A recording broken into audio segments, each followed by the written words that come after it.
नमस्कार। आज की क्लास में हम पढ़ेंगे most important objective question IP subject के।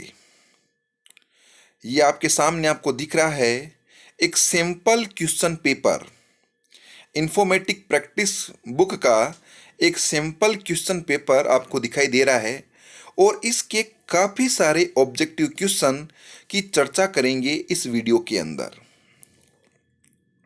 कुछ क्वेश्चन ऐसे हैं जो इस सेशन में कोविड की वजह से उस पार्ट को हटाया गया है, तो उन क्वेश्चंस की चर्चा हम अभी नहीं करेंगे, केवल उन्हीं क्वेश्चनों की चर्चा करेंगे जो वर्तमान में हमारे सिलेबस के अंदर है। तो चलते हैं सबसे पहले क्वेश्चन नंबर 1 में। Question number 1, the name pandas is derived from the term, यानी इसका मतलब है कि जो पांडाज शब्द है वो डिराइव्ड हुआ है किस शब्द से। Option A panel data, option B panel series, option C Python document और option D panel data frame. तो इसका सही उत्तर होगा ऑप्शन ए पेनल डेटा। बिल्कुल, है ना। पांडाज जो शब्द है, वेरी इंपॉर्टेंट क्वेश्चन है, काफी महत्वपूर्ण है। पांडाज शब्द आपका पेनल डेटा से डिराइव्ड किया गया है, यानी पेनल डेटा शब्द से पांडाज शब्द को लिया गया है। डिराइव्ड का मतलब लेना। Question number 2, the command to install the pandas is, कौन सी कमांड है जो पांडाज को इंस्टॉल के लिए काम में लेते हैं। Option A install PIP pandas, B install pandas, C PIP pandas और डी पीआईपी इंस्टॉल पांडाज। तो इसका सही उत्तर होगा option D PIP install pandas, है ना। इसका सही उत्तर होगा, सबसे पहले लिखेंगे पीआईपी, उसके बाद लिखेंगे इंस्टॉल और उसके बाद हम लिखेंगे पांडाज। तो बिल्कुल सही ऑप्शन है आपका D. Question number 3, Python pandas was developed by, Python pandas को किसने डेवलप किया। तो पाइथन पांडाज को डेवलप करने वाला व्यक्ति ग्यूडो वैन रोजम था। ग्यूडो वैन रोजम ने पाइथन को डेवलप किया था। तो इसका सही उत्तर होगा ए ग्यूडो वैन रोजम।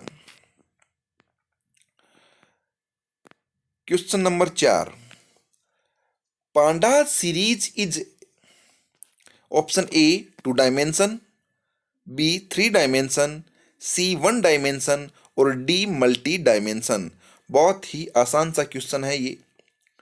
तो आपकी सीरीज होती है वो 1 डायमेंशन होती है, लाइक ए 1 डायमेंशन, और जो डेटा फ्रेम होती है वो लाइक एज ए 2 डायमेंशन होती है। तो यहाँ सीरीज का पूछा है, तो इसका सही उत्तर होगा सी 1 डायमेंशन। और यहां पर डेटा फ्रेम का पूछता तो सही उत्तर होता A 2 dimension. Next question, question number 5, pandas is A, pandas है, क्या है pandas. Package, B language, option C library और ऑप्शन डी सॉफ्टवेयर। तो हमें सभी को पता है पांडाज, नमपाई और मैटप्लोटलिब, ये तीनों आपकी पांडाज लाइब्रेरी है ना। तो इसका सही उत्तर होगा सी लाइब्रेरी।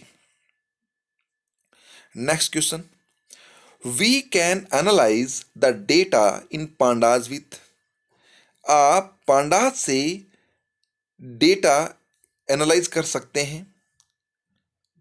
उसके लिए आप क्या काम में लेंगे, series, data frame, option C both of above और option D none of the above. तो इसका सही उत्तर होगा सीरीज और डेटा फ्रेम दोनों, यानी इसका सही उत्तर होगा सी बोथ ऑफ द अबव। यानी सीरीज से भी हम डेटा को एनालाइज कर सकते हैं और डेटा फ्रेम से भी डेटा को एनालाइज कर सकते हैं। तो इसका सही उत्तर होगा option C. Next,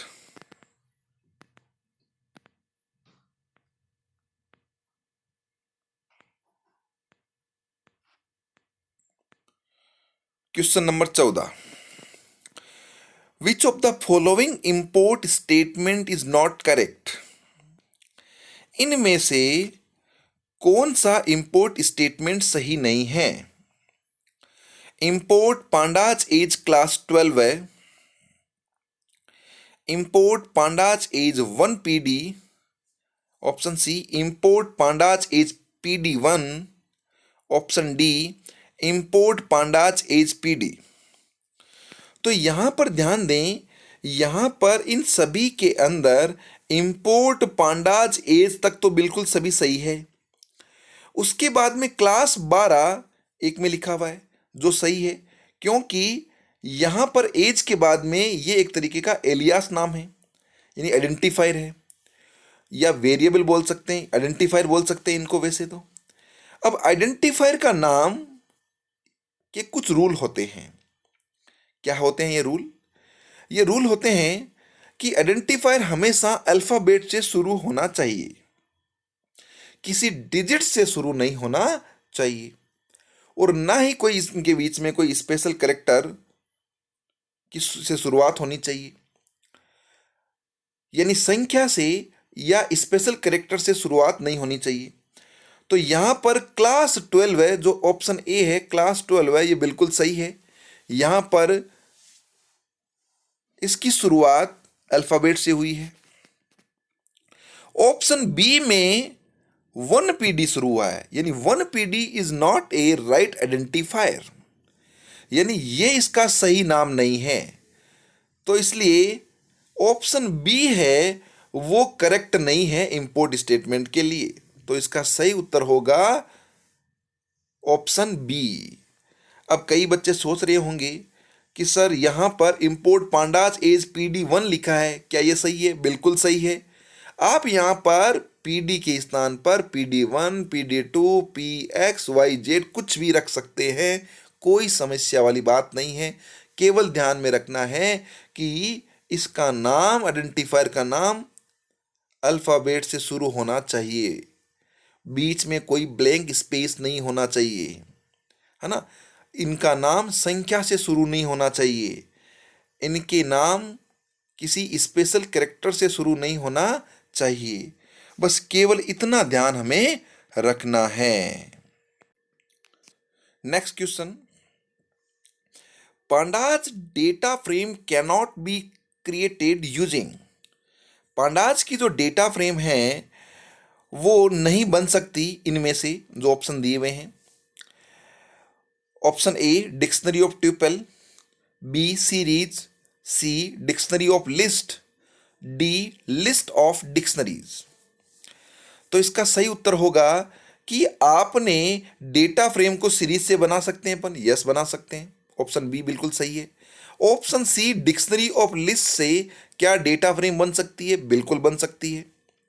option D list of dictionary से भी डेटा फ्रेम बन सकती है, यस बिल्कुल बन सकती है। तो ऑप्शन ए में डिक्शनरी ऑफ ट्यूपल से आपकी डेटा फ्रेम नहीं बनती, तो इसका सही उत्तर होगा ए dictionary of tuple. Next question, which function will be used to read data from a CSV file into pandas data frame? यानी कि कौन सा ऐसा फंक्शन है जिसका यूज किया जाता है रीड करने के लिए डेटा को, कहां से? CSV फाइल से। यानी CSV फाइल से डेटा रीड करने के लिए कौन सा फंक्शन काम में लेते हैं? Option A read CSV, B to_CSV, C read_CSV और डी CSV_read। तो इसका सही उत्तर होगा ऑप्शन सी read_CSV। अब ऑप्शन ए बिल्कुल गलत है, क्योंकि इनके ये बिल्कुल सही फंक्शन नाम नहीं है। सही फंक्शन नाम आपका सी है, जो बिल्कुल सही है। Next question, question number 25। Which of the following is not an attribute of a pandas data frame? Pandas data frame का निम्न में से कौन सा एट्रीब्यूट नहीं है? Option A length, B T, C size और डी शेप। तो इनमें से आप देखें तो बी टी एट्रीब्यूट तो डेटा फ्रेम का होता है जो ट्रांसपोज करता है। सी साइज एट्रीब्यूट भी होता है जो उसकी टोटल नंबर ऑफ वैल्यूज बताता है कि डेटा फ्रेम में कितनी है। डी शेप एट्रीब्यूट भी होता है जो बताता है कि डेटा फ्रेम में कितनी तो रो है और कितनी कॉलम है।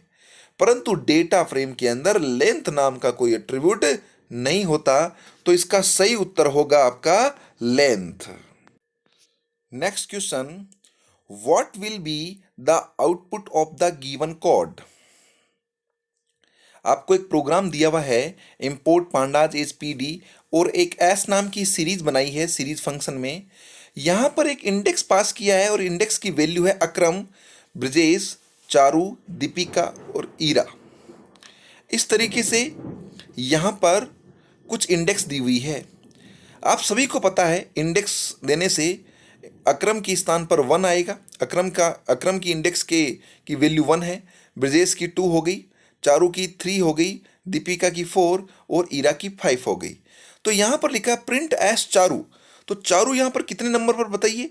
चारू यहां पर है 3 नंबर पर, यानी कि चारू यहां पर है 3 नंबर पर। तो इसका आउटपुट होगा, चारू 3 नंबर पर है तो 3 नंबर पर वैल्यू क्या पड़ी है बताओ? 3 पड़ी है। तो आउटपुट में क्या आएगा?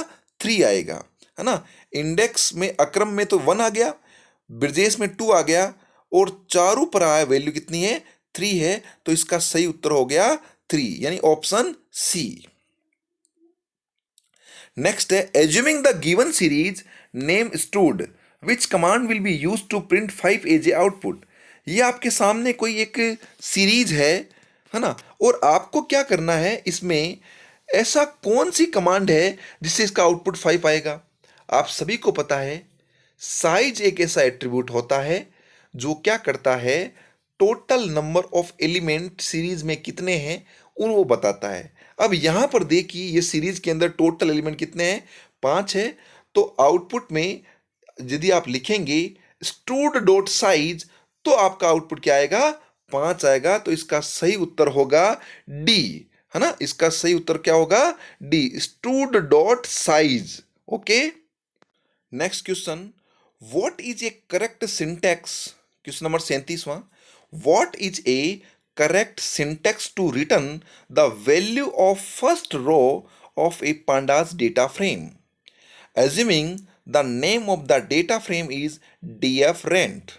यानी ये कह रहा है कि सही सिंटेक्स क्या होगा जो रिटर्न करेगा value of first row of data frame, data frame के पहली रो की वैल्यू रिटर्न करेगा, उसका सही सिंटेक्स क्या होगा? ओके।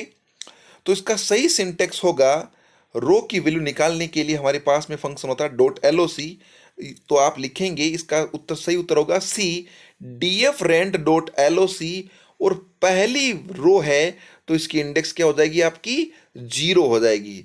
तो df dot rent dot LOC और बड़ा वाला ब्रैकेट में है 0, यानी 37वें का सही उत्तर होगा ऑप्शन सी। नेक्स्ट क्वेश्चन देखते हैं इसमें।